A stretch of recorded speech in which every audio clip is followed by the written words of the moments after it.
Welcome back to Streamers Reloaded. My name is Tom and let's get right into the news. So first up on Monday we have a story from Fauxre, and for those who don't know, he received a ban last week due to racism. So this week once again a racist term came up on stream, and within 3 minutes of this racist term coming up on stream, he ended the stream completely. So my question for you guys is, do you think Fauxre should or should not be banned for this? It seems to me like he has been playing PlayerUnknown Battleground for the past 7 months, and almost over the whole time at some point during almost every game the N-word or some racist term would come up, and Twitch have never done anything about it. But I had the thought that because Twitch knew about Fauxre's community and the way it's been built over time, they wouldn't even have a problem with it. But it seems this week they've suddenly turned that around and now are banning him for things that had just been going on for ages. So the question is, should he be banned or shouldn't he?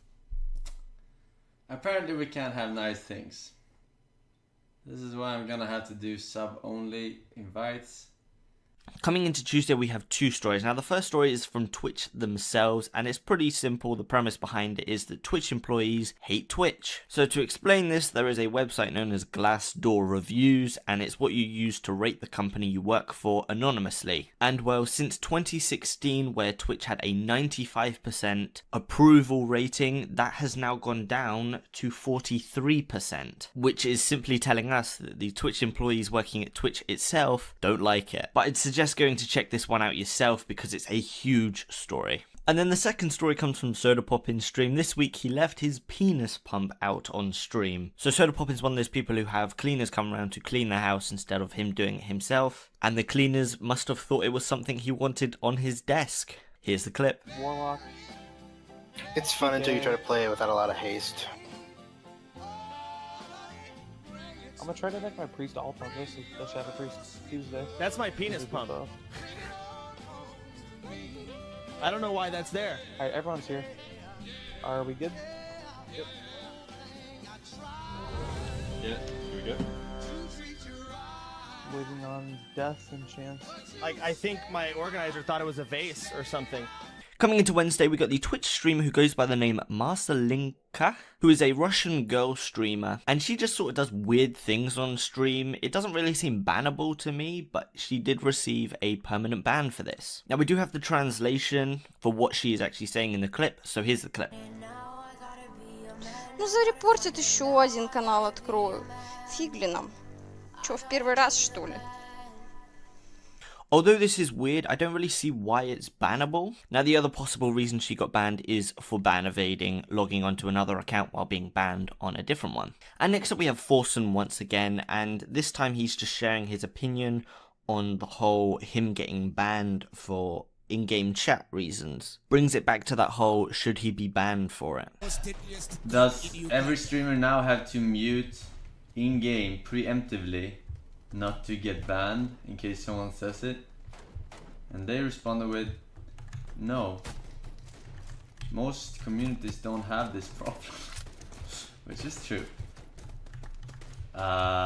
So you can have it unmuted at your own risk. Coming into Thursday, first up we got a bit of drama between Trainwreck TV and Mitch. Now this isn't an uncommon thing for them, they shout at each other all the time, but this time it just seemed a bit more serious than normal. And it seems that the reason behind them yelling at each other is because Trainwreck was reading DMs from Mitch on stream.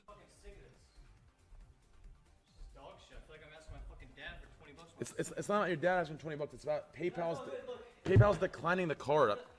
I'm more mad that you read my DMs on stream. It's Man. shameless as fuck. Oh, it's shameless as fuck? Yes, it is. It actually is.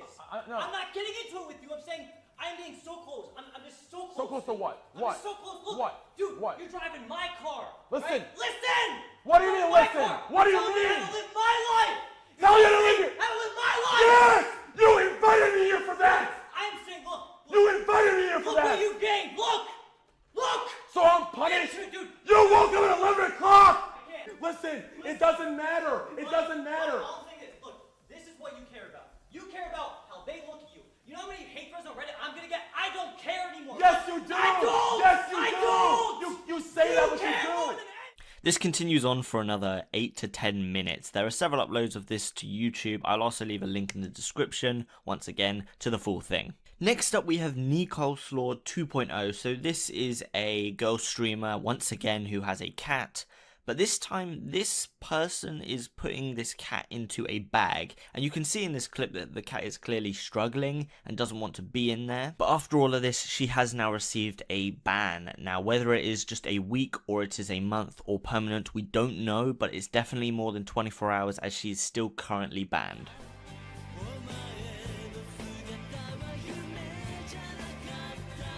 Next up, we have ImaQTPie. I'm going to let you watch the clip and then I'll explain.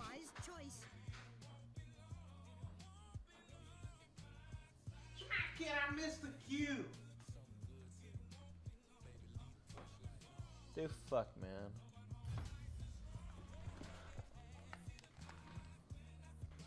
Indeed, a wise choice. Funky Puffin, Mary Squid, Hybrid Eagle 3, 13 months, Parth Vader 88, Humpy Bumpy 1, Callie Pappas 2 months, God bless dude, welcome. What?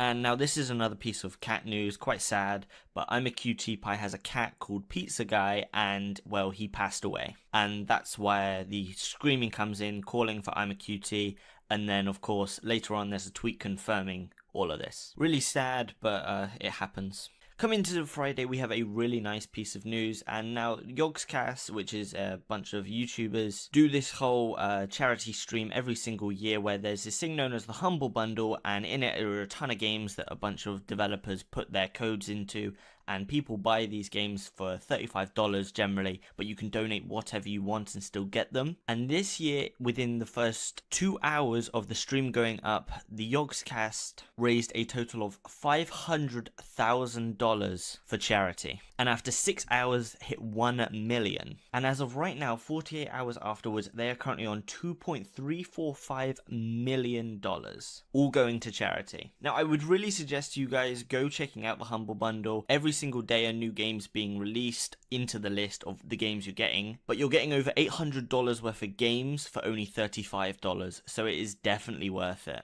And next up we have a very small streamer who goes by the name Fauxre. This is a girl streamer that is pretty annoyed with the whole Amouranth situation on Twitch. Check out the clip. When I have to explain what Twitch is to people in real life, they tend to kind of be like, wait, what? Like, that sounds really weird. And when people go on Twitch to see what it is after I tell them about it, and on the top of the fucking IRL section, you see fucking Amouranth, that's hella embarrassing. That is extremely embarrassing and kind of feels fucking degrading. And I literally just wrote in her chat, it's fucking streamers like you that make me feel embarrassed to say that I stream on this site. And she goes, ha ha ha. She says this after reading my comment. She goes, sneaky bitch. She like laughs and she goes, sneaky bitch, trying to steal my viewers. And then she laughs and then she bans me.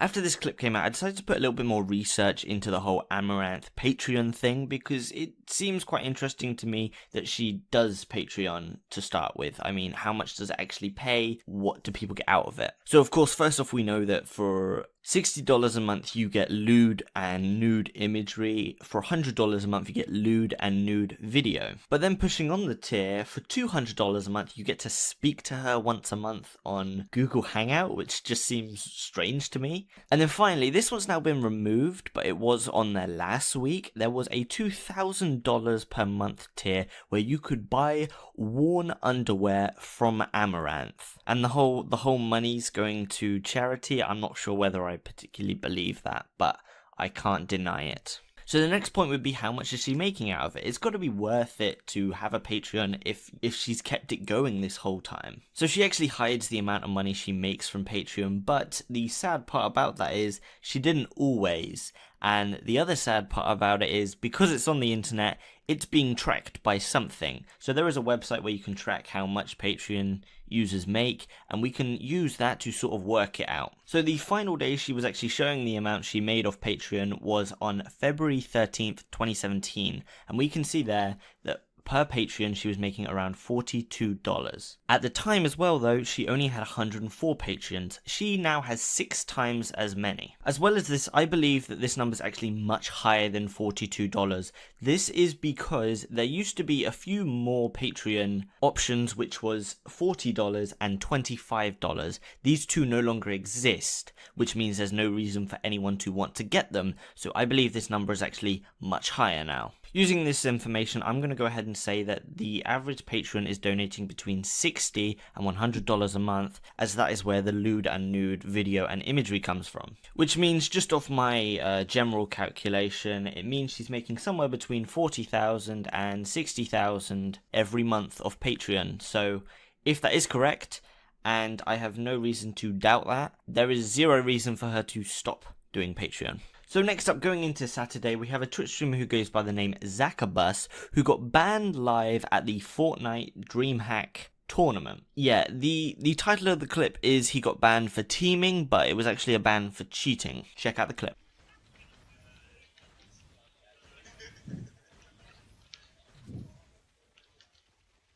Oh!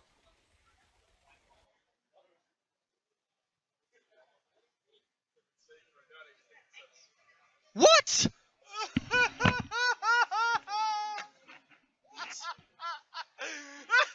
might have been a joke. It might have been a joke. Maybe you've won, so they just banned you for a joke.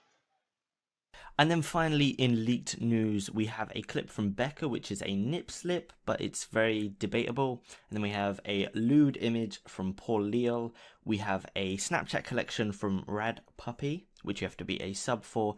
And then finally, we have a clip from 2016 from Foxhound, where she just used Twitch the wrong way. Also, she's on Windows 98. And that is it for this week. I have one final question for you guys, and that is, how would you feel about this whole Twitch news series becoming a much higher production quality type deal? You know, like how the Keemstar stuff, he has the desk and all that, and yeah, I don't know how I'd feel about that, because, you know, that would require me doing a face reveal and everything, but it's something to think about. If you have an opinion on that, leave a comment below, and I want to thank you guys for watching as normal, and I'll see you in the next one.